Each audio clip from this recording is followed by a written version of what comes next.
You know that specific silence that happens right before a car crash? The moment when the tires lose traction, the screech hasn't started yet, and physics just takes the wheel? That's what the air conditioning sounded like in Jason's office. It was a Friday afternoon, the kind of gray, lifeless New York Friday that makes you question every life choice that didn't involve moving to a goat farm in Vermont. I was sitting across from Jason, the 30-something CEO who wore sneakers that cost more than my first car and possessed a smile that didn't quite reach his dead, shark-like eyes. He was leaning back in his Herman Miller Aeron chair, a chair he didn't know how to adjust properly, so he always looked like a toddler trapped in a spacecraft, and tapping a Mont Blanc pen against his teeth. Click, click, click, the sound of a time bomb that didn't know it was already ticking. Marjorie, he started, using that tone reserved for euthanizing family pets or explaining cryptocurrency to the elderly. You know, we're pivoting. We're moving toward a leaner, more agile methodology. We're trimming the fat to let the muscle breathe. I stared at him. I've been in this game long enough to know when I'm being hustled. If you enjoy stories about corporate sociopaths getting served a cold plate of karma, do me a favor and hit subscribe, maybe drop a like. It helps keeps the lights on while I navigate this absolute circus. Anyway, back to the execution. The board and I, well, mostly I because I'm steering this ship, we've been looking at the equity pool, Jason continued, his eyes darting to the ficus plant in the corner because he couldn't hold my gaze. And frankly, the legacy options. The ones my dad handed out like candy back in the day, they're clogging the cap table. They're dead weight, Marge, and we're a family here. Families make sacrifices for the greater good. Family, I repeated. The word tasted like battery acid. Exactly, he beamed, thinking he'd landed the plane. So we're restructuring. Your stock options, the advisory ones, they're being canceled, effective immediately. We're issuing new grants to the engineering team. The guys actually building the future, you know? But hey, we're keeping you on salary for the transition period. We're not monsters. He pushed a document toward me. It was a single page. Notice of equity forfeiture. It was printed on heavy bond paper, meant to look official, meant to look final. I looked at the paper. Then I looked at Jason. He was sweating, just a little, right along the hairline where his hair plugs were fighting a losing battle against genetics. He expected me to cry, or scream, or throw the artisanal coaster sitting on his reclaimed wood desk. He was braced for the hysterical older woman routine. I gave you the best years of my life speech. He didn't know who I was. He saw Marjorie, the governance lady, the woman who sat in the back of meetings taking notes, the woman who quietly reminded people about compliance training and updated the employee handbook. He saw a fixture, like the water cooler or the printer that always jammed on tray 2. He didn't see the architect. I didn't pick up the pen. I didn't touch the paper. I just folded my hands in my lap, placing one thumb over the other, pressing down until the nail turned white. Is that all, Jason? I asked. My voice was steady, flat, the audio equivalent of a heart monitor line. He blinked, confused by the lack of drama. Yeah, I mean HR will send you the updated comp package, minus the equity. But Marge, really, thank you for being understanding. It's just business. Just business, I echoed. I stood up. My knees popped, a sound that seemed deafening in the glass box. I smoothed the skirt of my charcoal suit, a suit I bought 10 years ago when his father, Richard, begged me to come save his chaotic little startup from an SEC audit. I looked around the office. I looked at the whiteboard covered in buzzwords like synergy, disruption, and hypergrowth. I looked at the photo of Jason on a yacht, holding a magnum of champagne, looking like the poster child for unearned confidence.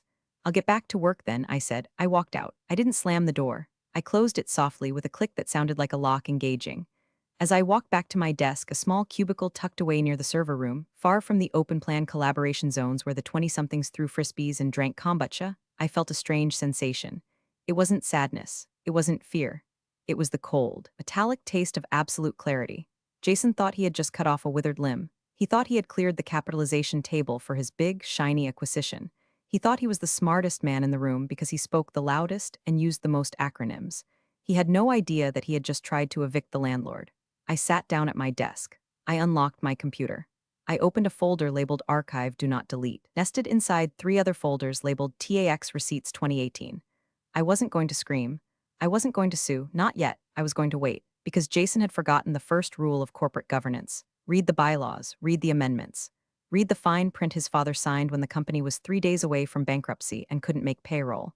He wanted to play family? Fine, we could play family. We could play the part where the matriarch reminds the spoiled children exactly who owns the house. I stared at the screen, the blue light reflecting in my glasses. The cursor blinked. Let the games begin, I thought. And for the first time in years, I smiled. It wasn't a nice smile. It was the smile of a wolf watching a sheep lock itself inside the slaughterhouse. Understand why Jason's little power play was roughly as intelligent as sticking a fork into a toaster while standing in a bathtub? You have to go back. back before the polished concrete floors and the espresso machines that cost more than a Honda Civic. Back to when this company was 5 people in a sublet basement in Queens that smelled like mildew and desperation. It was 12 years ago. Richard, the founder, Jason's dad, called me at 3 o'clock a.m. I was working at a mid-tier firm then, billing hours and dying slowly inside, one document review at a time. Marjorie, Richard had rasped, his voice sounding like gravel in a blender. I'm done. The SEC is sniffing around the series around. The investors are pulling term sheets. I can't pay the lawyers. I can't pay you. I can't pay anyone. I should have hung up. I should have gone back to sleep and let Richard's dream die the death it probably deserved. But Richard, he had this chaotic, magnetic energy. He was a mess, but he was a brilliant mess. I'm coming over, I said. When I got there, the office looked like a crime scene where the murder weapon was bureaucracy. Papers everywhere, unopened notices from the IRS. Richard was sitting on the floor, surrounded by empty takeout containers, looking like a man who had stared into the abyss and the abyss had handed him a tax bill. And there was Jason.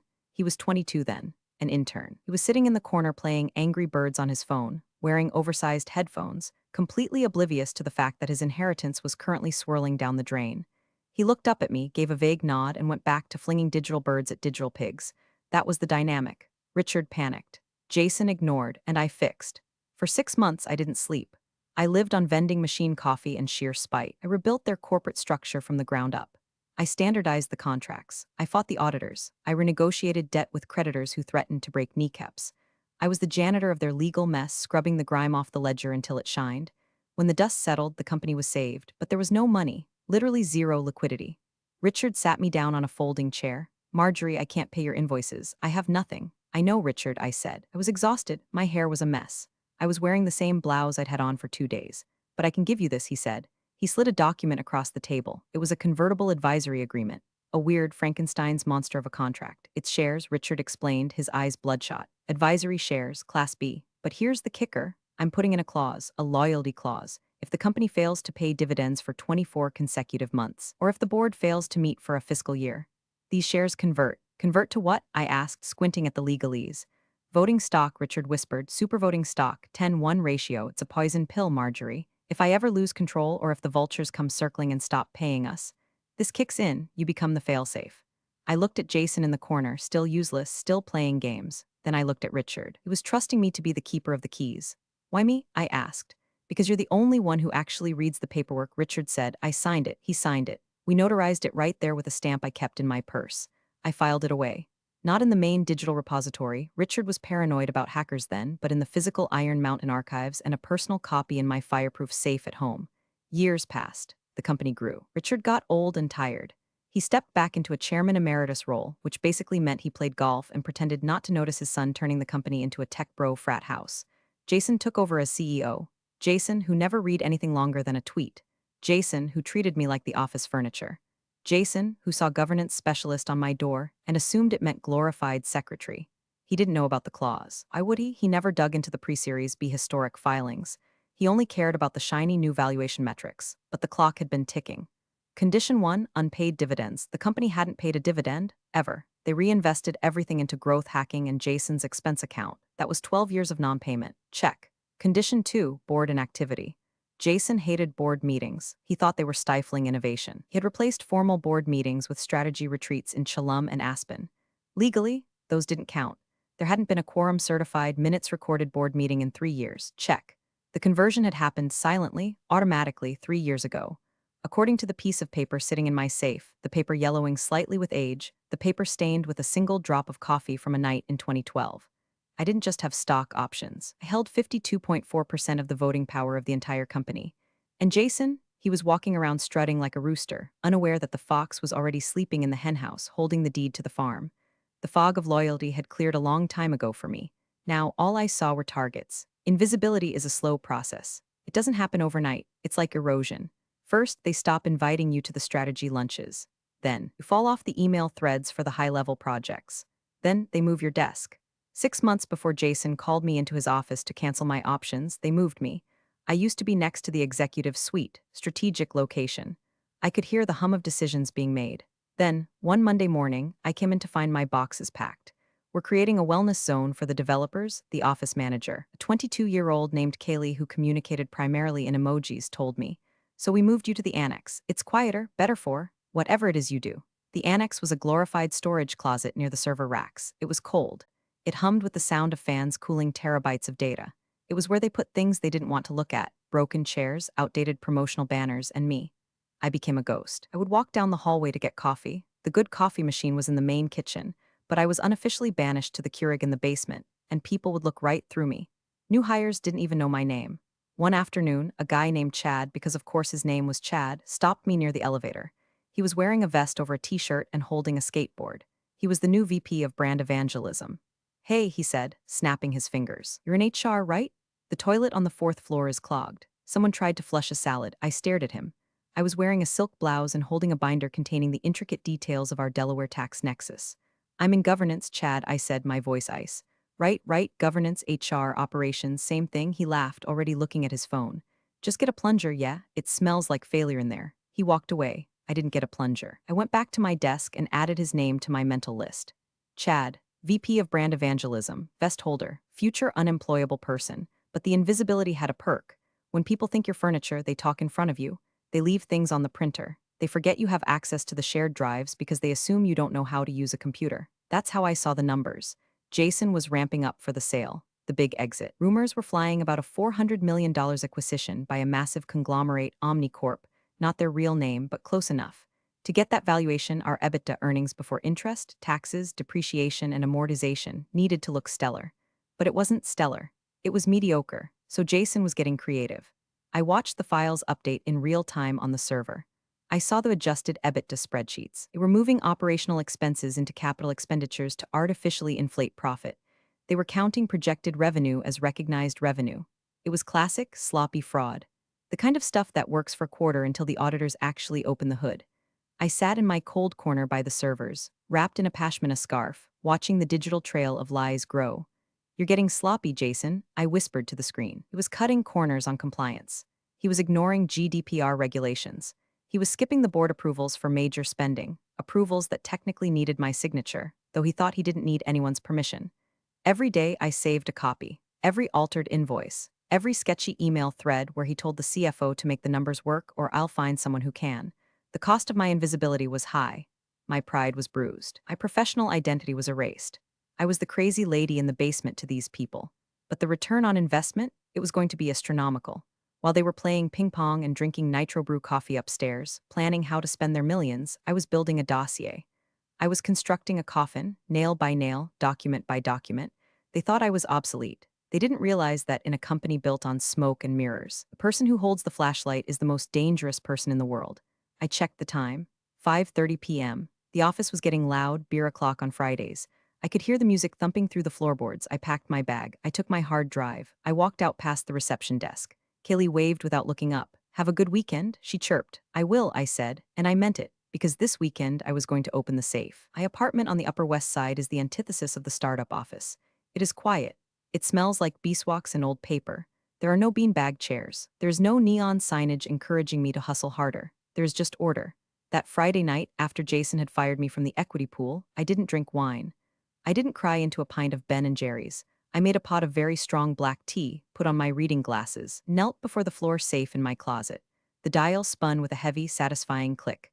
Left to 32, right to 18, left to 04. The door swung open.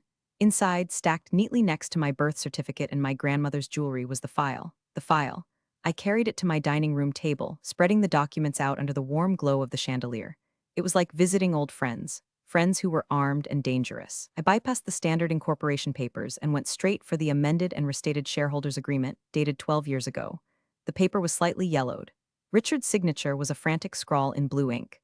My signature was small, precise, in black. I turned to page 14. Clause 7.2. I ran my finger over the text, reciting it like a prayer I had memorized a decade ago. In the event that the company fails to declare and pay dividends on any class of stock, for a period of 24 consecutive months. Or, Roman 2, the board of directors fails to convene a quorum-certified meeting for a period of 12 consecutive months. The advisory Class B shares held by the advisor Marjorie X shall automatically, and without further action by the board, convert into Class A supervoting shares at a ratio of 10:1. I grabbed a calculator. I didn't need it, but I wanted the satisfaction of the buttons clicking. Total outstanding shares, 10 million. Jason held 4,040%. Investors held 4,040%. Employee pool, the one Jason was trying to gut, 1,010%. My original grant, 1,010%. But the math changed when Clause 7.2 kicked in. My 1 million shares didn't just stay as 1 million. They carried the voting weight of 10 million. The total voting pool wasn't 10 million anymore. It was roughly 20 million votes, and I held 10 million of them. 10 million out of 19 million effective votes, 52.6%. I sat back in my chair, the tea cooling in the mug. Jason thought he had canceled my options. You can't cancel stock that has already vested, converted, and legally metamorphosed into a controlling interest. He could stop issuing future grants. He could fire me as an employee, but he couldn't fire me as the majority shareholder, not without a shareholder vote. And he couldn't win a shareholder vote because I was the vote. I looked at the date on the conversion clause. The trigger date was 3 years ago. For 3 years, I had been the silent owner of the company. I had let Jason play CEO. I had let him buy his Herman Miller chair. I had let him hire Chad the skateboarder. I had let him think he was a god. Why? Because loyalty is a hard habit to break. Because Richard was my friend and Jason was his son, and I kept hoping, foolishly, that Jason would grow up, that he would learn, that he would eventually respect the machinery that kept his engine running. But today he tried to erase me. He tried to steal the equity I had earned by bleeding for this company when he was still in diapers. He broke the social contract, so I was going to enforce the legal one. I pulled out a fresh legal pad. I picked up my pen. I started drafting, not a resignation letter. I was drafting a motion to intervene. I needed to time this perfectly. If I revealed my hand too early, Jason might try to scuttle the deal, burn the company down out of spite, or tie me up in litigation for years. He had the company credit card for legal fees I was paying out of pocket. I needed to wait until the moment of maximum leverage. The moment when backing out was impossible. The moment when the check was on the table and the pen was hovering. I looked at the calendar on my wall. The acquisition signing was scheduled for next Thursday. 6 days. 6 days to play the role of the defeated, compliant ex-employee. 6 days to let Jason dig his grave a little deeper. I took a sip of cold tea. It was bitter. I liked it. Tuesday, 2 days before the signing. Jason decided to host what he called a pre-victory board meeting. It wasn't a real board meeting, of course. Real board meetings require notice, agendas, and, crucially, me verifying the quorum. This was just a circle jerk in the conference room with the 3 lead VC investors who were about to cash out big time. I wasn't invited, obviously, but I was still technically employed for my transition period, and old habits die hard. Plus, the conference room has glass walls, and sound travels through the ventilation ducts remarkably well if you know where to stand in the copy room. But I didn't need the copy room. I walked right in. I was holding a tray of water bottles. It was humiliating, yes. A woman with a law degree and 15 years of governance experience playing waitress. But I needed to be in that room. I needed to hear the specific words they used. "Marge," Jason said, his voice dripping with faux magnanimity when he saw me. He was wearing a suit today, no sneakers. He looked almost professional if you ignored the nervous energy radiating off him like heat waves. "Just set those down, thanks." He turned back to the investors. 3 men in Patagonia vests and all-bird shoes, the uniform of capital. So Jason said, gesturing to the pitch deck on the screen. "The cap table is clean. We've scrubbed the legacy issues. The option pool is optimized for the acquisition. Omnicorp is ready to wire the funds Thursday morning. And the founder's stock?" one of the VCs asked, a guy named Brad. "Richard's stake? Dad's on board." Jason waved a hand dismissively. "He's in Florida. He just wants the check. He's not involved in ops anymore. I have his proxy." I thought as I set a water bottle down. "Richard never gives proxies. He trusts no one in the—" "Redundancy?" Brad asked, glancing briefly at me. He meant me. I was the redundancy. "Handled," Jason said, his voice dropping a decibel. "We offered a generous severance. The equity was retired. It's a non-issue. Retired. Like an old racehorse they shot behind the barn." I arranged the bottles perfectly straight. I checked the coasters. I was invisible. "Excellent," Brad said, leaning back, "because Omnicorp's legal team is brutal. If they find a single hair in the soup, they'll retrade the deal. They'll drop the valuation by 20% just for fun." "There are no hairs," Jason insisted, slamming his hand on the mahogany table. "We run a tight ship. We are transparent. We are ready." He picked up a bottle of sparkling water, the one I had just placed there. He raised it. "To the finish line," Jason said, "to the liquidity event the VCs chorused." They clinked plastic bottles. I stood by the door, holding the empty tray. My face was a mask of polite servitude. Inside, my brain was screaming. They were toasting to a crime. They were celebrating a heist where the getaway car had no engine. Jason looked at me. For a second, just a second, I saw a flicker of guilt, or maybe it was fear. Maybe he realized, deep down in his lizard brain, that it was too easy, that I had gone too quietly. "You can go, Marjorie," he said. "Enjoy the meeting, gentlemen," I said. I walked out. As I headed back to the annex, I felt a vibration in my pocket. It was a text from Richard. "Richard, Jason says you're leaving? What's going on?" I stopped in the hallway. I looked at the text. I could tell him now. I could blow it up right now, but Richard was old. If I told him over the text, he might have a heart attack, or worse, he might call Jason and scream at him, tipping our hand. I typed back just a restructuring. Don't worry, Richard, I'm handling the paperwork. We'll see you Thursday. He replied, I'll be there for the signing. Hate these things. Need you to look over the final docs for me. I smiled. I'm already looking, Richard. I'm already looking. Pre-victory party was winding down upstairs. I could hear laughter. Let them laugh. Laughter makes you careless. Laughter makes you forget to check the basement. Wednesday, the day before the end of the world. The digital data room for a $400 million acquisition is a sacred space. It's a secure, encrypted server where the company bears its soul to the buyer. Every contract, every lawsuit, every employee agreement is uploaded for the buyer's lawyers to tear apart. I still had my admin credentials. Jason had instructed IT to revoke my access by Friday. He was sloppy. He should have done it Monday. I logged in from the annex. I watched the file uploads coming in from Jason's computer. Folder /cap table final /file, cap table v final clean XLSX. I downloaded it. I opened it. It was a work of fiction. A beautiful, terrifying lie. There it was, row 42, Marjorie X, shares 0. Status terminated /forfeited. He had actually done it. He hadn't just told me the options were canceled. He had deleted them from the official ledger presented to the buyer. This wasn't just shitty boss behavior anymore. This was federal securities fraud. This was go to jail, do not pass go territory. If OmniCorp bought the company based on this spreadsheet, and then I popped up later claiming 52% ownership, the lawsuit wouldn't just bankrupt the company. It would destroy Jason personally. It would destroy Richard's legacy. I stared at the spreadsheet. The cells were neatly formatted in Arial font. The lies looked so professional. My phone rang. It was a 212 number. OmniCorp's outside counsel, a firm known as the Wolfpack. I didn't answer. I let it go to voicemail. Then, a new notification popped up in the data room. Request from buyer counsel. Please provide original executed copies of all advisor agreements from 2010 to 2012. My breath hitched. They were digging. They were looking for the legacy paper. Jason uploaded a file 5 minutes later. File, advisor agreements consolidated PDF. I downloaded that too. I scrolled through it. He had included my original employment contract, but he had omitted the convertible advisory agreement, one with clause 7.2. He had cherry-picked the documents. He was actively concealing the controlling interest of the company. I leaned back in my chair. The hum of the servers sounded like a Gregorian chant. I had a choice. Option A, call the buyer's lawyers right now. Send them the missing document. Blow the deal before it gets to the table. OmniCorp walks away. The company's stock crashes. Jason gets fired, but the company and my potential payout burns to the ground. Option B, wait. Let Jason sign the representation that the data is accurate. Let him commit the fraud on paper in ink. Then intervene before the buyer countersigns. If I did option B, I wasn't just saving the company, I was taking it. I picked up the phone and dialed a number I hadn't called in years. Richard? Marjorie? His voice was crackly, distant. He sounded tired. I'm at the airport, flying up for the signing tomorrow. Jason says it's a done deal. Why do I feel like I'm walking into a trap? Because you are, Richard, I said softly. What did he do? The edge was back in his voice, the old Richard. He erased me, Richard. He scrubbed the cap table. He's selling the company without disclosing the conversion clause. Silence on the line, then a heavy sigh that sounded like a tire deflating. The idiot, Richard muttered.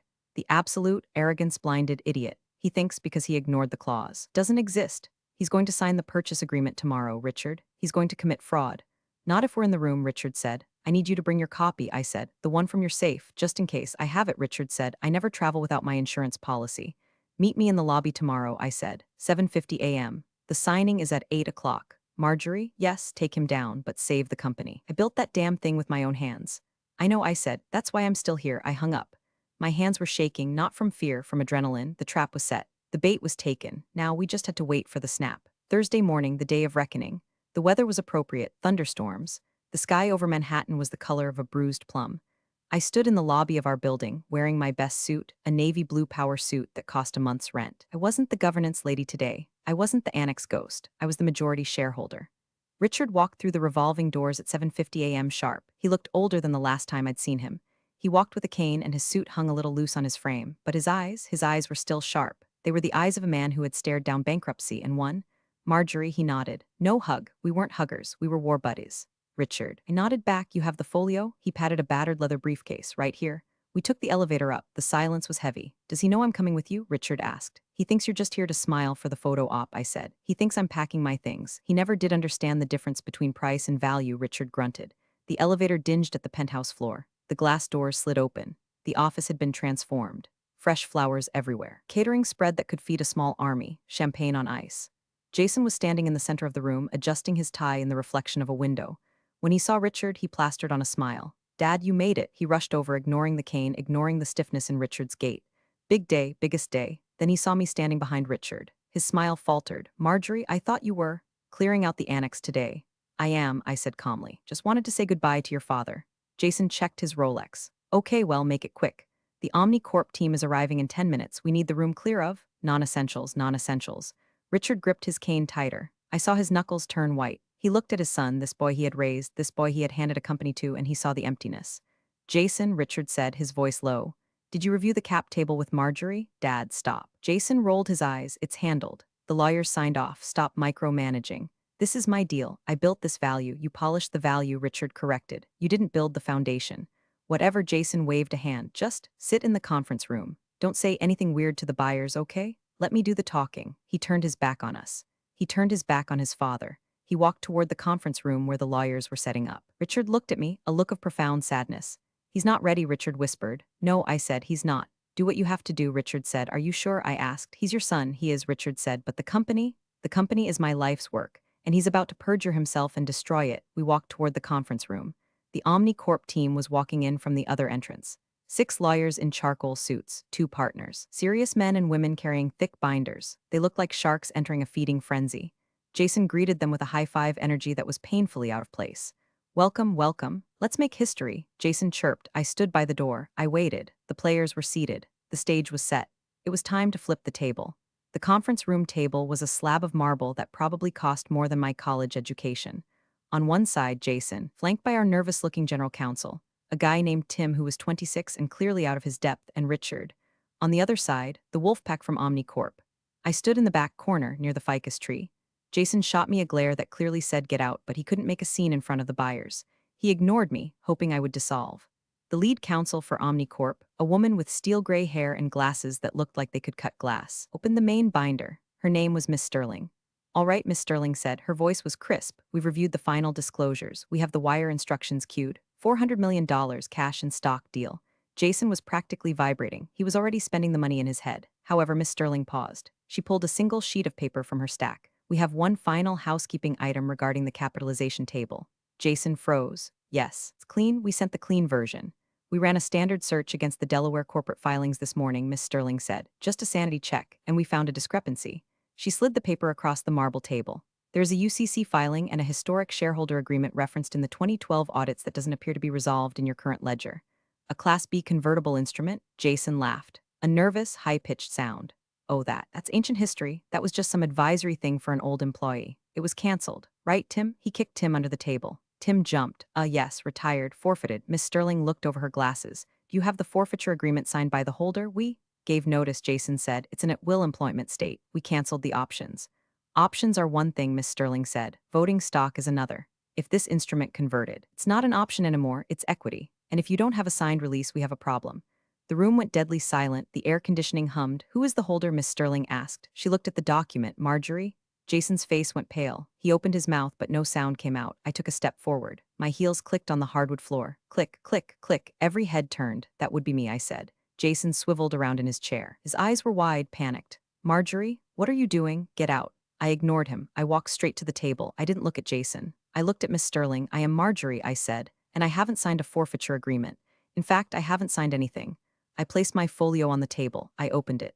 "This," I said, pointing to the document, "is the original convertible advisory agreement. And here are the bank records showing 0 dividend payments for 12 years. And here are the affidavits swearing that no board meeting occurred between 2019 and 2022. I looked at Jason. "Clause 7.2 triggered on January 1st, 2022, I said. "My advisory shares converted to Class B supervoting stock." I turned back to Miss Sterling. "I don't hold options, Miss Sterling. I hold 52.4% of the voting interest in this company." The silence in the room was absolute.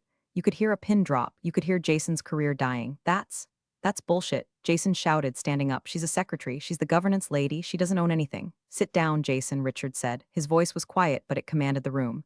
Jason looked at his father. "Dad, tell them." "She's telling the truth," Richard said. "She owns it, Jason. Always has." Miss Sterling looked from me to Jason to Richard. Then she closed her binder. "Well," she said, "it appears the person sitting in the CEO's chair doesn't actually have the authority to sell this company." She looked at me, a look of professional respect. Marjorie, she said, are you the controlling shareholder? I am, I said. Then why are we talking to him? She asked, gesturing vaguely at Jason. I have no idea, I said. I pulled out the chair at the head of the table, the chair Jason usually sat in. Jason, I said, you're in my seat. Jason looked like he had been slapped. He looked around the room for allies. The VCs were staring at their phones, frantically texting their own lawyers.